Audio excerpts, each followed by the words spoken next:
Aujourd'hui, je suis très content de vous retrouver sur la chaîne Rocking Chair et d'ailleurs, à ce propos, je suis déjà sur mon Rocking Chair évidemment pour cet article dont nous allons parler aujourd'hui et c'est un article qui va parler de plantes. Et du coup, j'ai trouvé un petit article tout simple qui va donner 10 conseils pour prendre soin de vos plantes en tant que senior, c'est-à-dire lorsque vous êtes senior et que vous avez suffisamment de temps et de passion pour vous en occuper. C'est parti. Alors, les plantes apportent bien plus qu'une touche de verre dans nos vies. Ils purifient l'air, réduisent le stress et créent une atmosphère calme et agréable à la maison.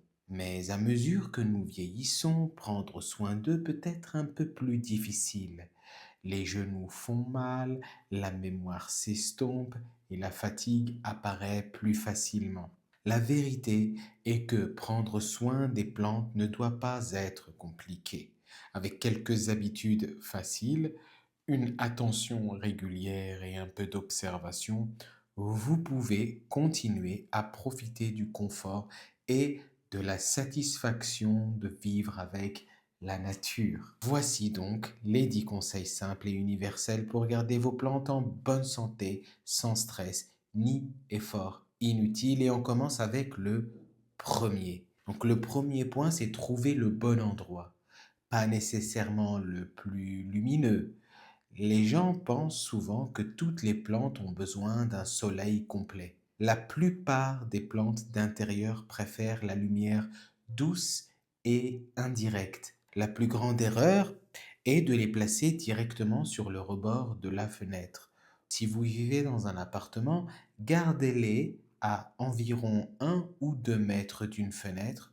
De cette façon, ils obtiennent suffisamment de lumière sans être agressés, brûlés. Si vous vivez dans une maison, vous pouvez déplacer légèrement vos plantes au cours de l'année, plus près de la fenêtre en hiver et plus loin en été. Deuxième point, l'arrosage excessif est la principale raison pour laquelle les plantes meurent. Avant d'arroser, enfoncez votre doigt dans la terre.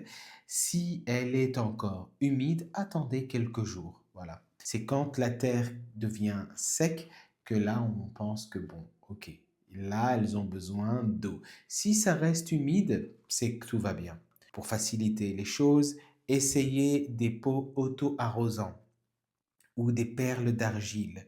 Je ne connais pas le concept, mais vous pouvez vous renseigner, hein. Il y a Truffaut, je crois. En tout cas, ça aide à maintenir l'humidité pendant de plus longues périodes. Voilà, l'objectif, c'est de maintenir l'humidité pendant de longues périodes. Troisième point, les amis, regroupez vos plantes par besoins similaires.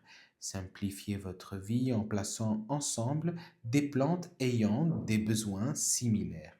Les plantes tropicales comme les fougères et les philodendrons, que je ne connais pas, hein, je découvre en même temps que vous, hein. Donc elles seront très bien dans votre salle de bain ou dans votre cuisine. Les cactus en général préfèrent la chaleur et la sécheresse, alors gardez-les près d'une fenêtre ensoleillée. Là, à ce moment-là, oui, regrouper les plantes de cette façon vous aide à éviter les erreurs et rend l'arrosage plus intuitif. Je vais faire encore beaucoup de vidéos et d'articles sur d'autres sujets. Alors, je vous invite à vous abonner, d'accord? Vous cliquez sur s'abonner et sur la cloche pour pouvoir avoir les notifications de toutes les prochaines vidéos qui sortiront, qui sont exclusivement réservées aux seniors, aux personnes âgées. En tout cas, c'est l'objectif de cette chaîne Rocking Chair. Je suis avec vous et je suis de tout cœur avec vous. On va partir sur le quatrième point. Surveillez les feuilles.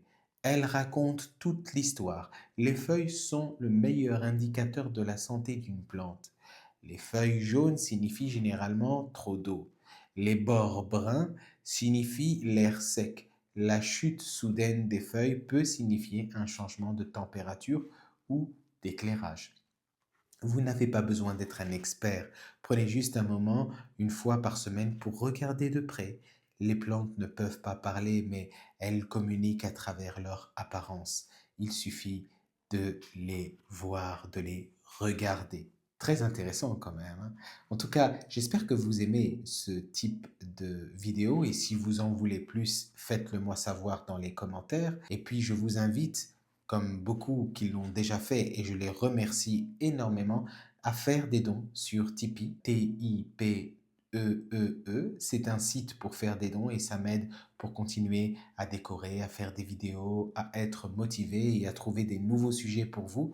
Donc, n'hésitez pas à faire des dons sur Tipeee, ça m'aidera énormément. Et nous allons attaquer le cinquième point, c'est utiliser un sol de bonne qualité. Un sol sain signifie des plantes saines. Évitez d'utiliser de la terre lourde ou compacte du jardin. Elles contiennent souvent des insectes et empêchent les racines de respirer. Choisissez un mélange de rempotage léger et aéré, étiqueté comme universel ou intérieur.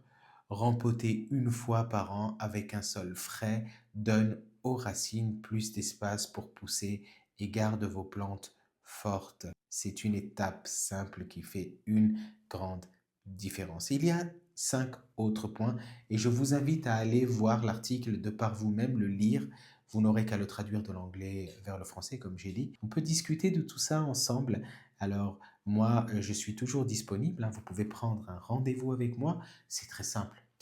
Dans le descriptif, il y a un lien pour prendre rendez-vous avec moi. Vous cliquez et puis vous pourrez réserver une heure ou deux selon vos souhaits. Et à ce moment-là, nous pourrons discuter ensemble. Je vous souhaite une bonne journée, une bonne soirée selon l'heure à laquelle vous êtes en train de visionner cette vidéo. Et à très très très très bientôt.